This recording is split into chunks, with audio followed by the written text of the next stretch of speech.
Hmm. Uh, So you spoke about, the songs kind of having sort of an underlying meaning, with each other in a concept. What kind of concept did you have, as far as what you wrote about on this record? huh. Well, the first track, "How Does It Feel," is kind of similar to "Angel in Black," the groove, and I knew "Angel in Black" was such a great song live that everybody knows it. The great Steve Plunkett wrote that, and that's basically to me about, you stuck it in my back. Now I'm watching you have it done to you. How does it feel when the Yeah. tables are turned? How does it feel? And then driver's seat is basically sometimes I just got to get away from this desk and get in my car and take off and, take a breath of fresh air. Bullet train, I've never been to Japan, so I always wanted to ride the bullet train because of the stories I hear. But I kind of turned it into a bullet train to nowhere, the spin cycle of our world we live in. Yeah. Then you've got songs like "Swimming with a Shark," which is kind of tongue in cheek, which was originally I recorded as a punk song Yeah. with a guy named Marco Pittori out of Switzerland. I did it during the COVID lockdown as a need to put sustenance in the house. And I really wasn't a fan of the song, but Giles, bringing him up again, he loved it and said, "Dave, if you put a Bangalore Choir bluesy hard rock voice to that and sharpen it up, that could mean something." So that one's basically about meeting a psycho woman from Greece in San Francisco and kind of like tells the story. It's kind of funny. I wanted to put a Steve Stevens kind of guitar thing in it, and Andy wasn't getting it. So Diego Pires, who plays guitar with me on my touring band, he kind of fixed that, and we made it different. So it was ironically that song originally was on radio all the time in Switzerland, and then we did this version, and countries like Germany and places like that are just loving it. So I was kind of not into it when it came out on the record, but now I get it. And then at the end of the record of Act One, there's the light, and that's kind of the story of my life. The kid in the bedroom with the curtain rod, looking in the mirror, pretending I'm so and so, dreaming about the business, then getting there. You know, one line is, "I see 1,000 faces I pretend to know." The key no longer unlocks the open door. And then at the end of the song, it basically says, after in the chorus, says, "The light has died on the stage tonight. No longer I pretend." And then at the end, it says, "One horse town. I'm no legend, blah, blah, blah. But, I was meant to be. I went back home." And Yeah. that's what my career has been like. I've hit super highs and terrible lows. And yeah, that's kind of the theme of what I'm all about. I'm not a baby, baby, whoa, whoa lyricist. No. I loathe that kind of candy pop stuff. I think a lyric has to have something. Yeah. Yeah. And I don't know what that is. It's a story, but a lot of people identify with. It's funny. Every interview I do, some people say, "This really, I love this, and this one I really love," and then the next interview will be this one, or "I love that one." So Yeah. there's something for everybody. Yeah. I don't, I think the whole baby baby thing, there are very few people that, for me, really pulled that off well. Like David Coverdale, I thought pulled that off well. But again, Mm, Whitesnake started off as a blues band, kind of went into the yeah, hard rock thing, but that was like his whole career were those types yeah, of songs. And then he kind of went back to the more bluesy stuff, like in, the early 2000s and up until now. Sadly, he just announced his retirement, but I thought hmm, he did a great job at that. But with him, it was more real because mm, that's what he always sang about. I mean, it's, yeah. from the late 70s on, but most of these guys. Every song had love in it. "Love Ain't No Stranger," "Is Mhm. This Love?" I mean, the same title. You knew Yep. what you're getting into with Cub. I Yep. mean, and hats off to Sykes. I mean, he wrote "Slide It In" and the Hmm. '87 record and demoed it all. I mean, he's a fabulous singer as well. But I Sadly, mean, he he passed wrote that. away. Yeah, and sadly, he Yeah, passed away I too. mean, we've lost Ace, we've lost Nick Rouse, we've lost. It's just every day I wake up, I'm like, I don't even want to see who's gone. I mean, No. it's I got you, man. Yeah, I mean, I get it. You know, for me, so when I listen to this track, I'm looking at this album right now. Songs that I related to, and I'll kind of throw these out there for you. "Mending Fences," the last track in the album, was definitely one that really lyrically probably hit home with me more than the rest of the album. That's no disrespect to that, but I just like the lyrical concept of that, at least the way that I heard it. You know, obviously, "Driver's Seat" is a great track. The single, I thought "Bullet Train" was probably, you know, I can honestly tell you, most of these labels and most of these bands, a lot of them pick the wrong singles off the album. But I think you guys really hit the nail on the head with that, with "Bullet Train" being the single.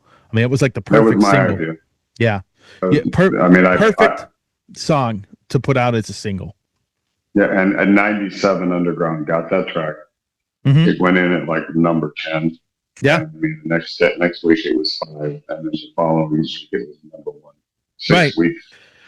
Right. I mean, I was like, "What? It worked!" And then they said, "Where are we going to follow it up with?" And I said, "Driver's Seat." Yep. So, Yep. Good choice. Very few times do bands get it right these days with the singles, but both of those singles were perfect because, like, when you listen to those two songs, they are so different from each other, yet they really give you a good idea of what this record is going to sound like. And that's when you're putting singles out, you have to take that into account. You got to get the first one to give the first impression, to draw people in, and then the second and the third and fourth, depending on if you do a third or a fourth, you want to give people another aspect of the record so they get an idea.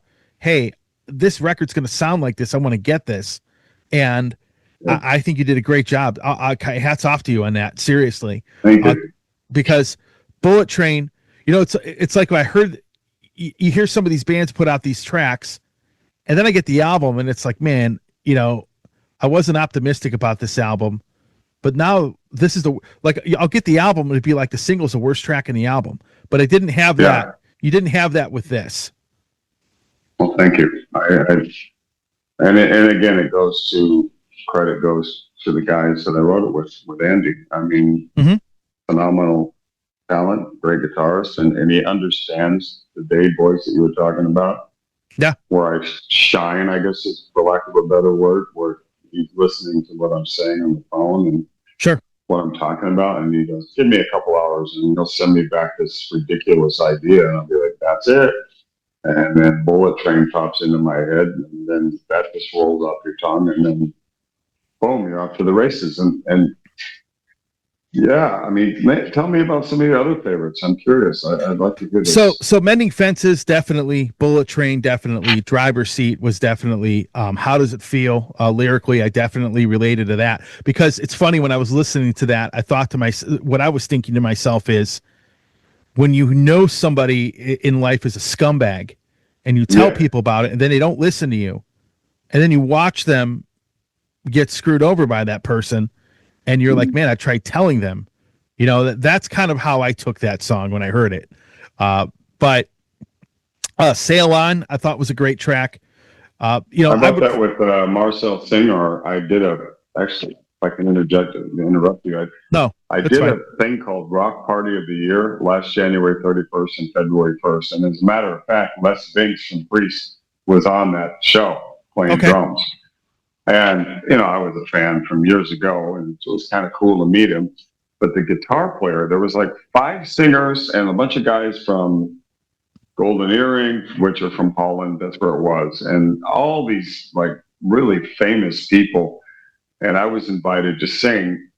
It was a 2-night thing, sold out. It was incredible. And the guitar player, Marcel Singer, I watched him each night. There's about 60 songs with Joe, and his fingers were flat, like somebody smashed him with a hammer, and bleeding. And I said, "Are you okay?" And he said, "I'm in my place, dude. I love this." But I said, "You know, I'd like to talk to you about writing some music." And he said, "Yeah, let me think." And he goes, "I got this track. What do you think about it?" I go, "That's pretty cool." And I just spun the lyric out, and I went to Mario Percadani's studio, who I wrote some songs with on this record, and played it for him. He goes, "That's a damn good song, Dave." And I said, "Yeah, let's make it better." And with his help and guidance, we brought what you've got. Yeah. Now, mending fences, it's funny you mentioned that because that's one of my wife's favorites, and many other people say it. And that came about with my friendship with Freddie Dernberg from Axel Rudy Pell. He and I had played together a few times, and we'd always be in the dressing room with a little Casio, and he'd play Ray Charles riffs and stuff like that. And I just started jamming with him, and he'd say to me one day, he goes, "There's two singers that know what's going on with gospel rock guitar or piano." And I said, "Who?" And he goes, "You and Jolyn Turner. I can sit in a room and just free fall." And I went, "I'm going to call Ferdy. Tell him I'm looking for an Elton John gospel kind of piano thing. What do you got?" He goes, "I got two ideas for you, Reece." And he sent me two, and I picked this one. And mending fences, being a redneck cowboy that spent a lot of time on the field with horses and cattle, that's something you do. You know, you burn somebody and you want to fix it, mend the fence. You just go and say, "Hey, man, I'm sorry." You make amends. And it touched a lot of people. It's, I think it's a great ending to that 16-song record. Yeah. Yeah. Ferdy's, see, the band that I remember him from was a band called Rough Silk. If you remember them, I remember him from there. He's played with tons of people. Like he did some very unknown stuff with very unknown album with Halloween's bass player Marcus Grauskopf many years ago. He was doing, he had the band Rough Silk was where I actually remember him from. But then you have a lot of the stuff that he's done with so many. I mean, he's done guests with so many people. Bobby Krieger from The Doors. Yeah. I mean, he knows the Manzura keyboard sound.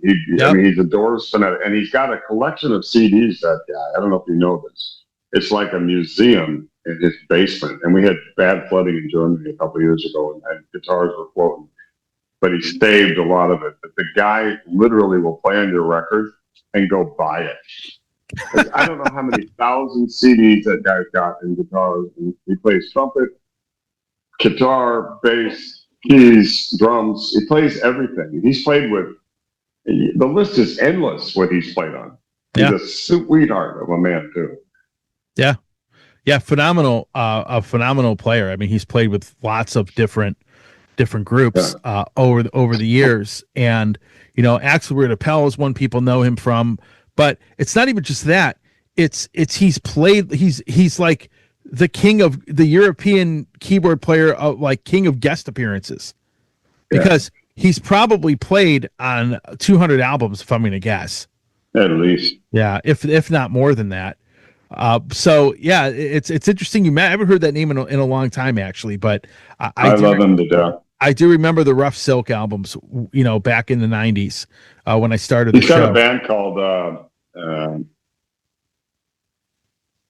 Bird Heart right now that he's playing with, the duet that he does off nights with. It's a kind of acoustic weird thing. He's also got a punk band.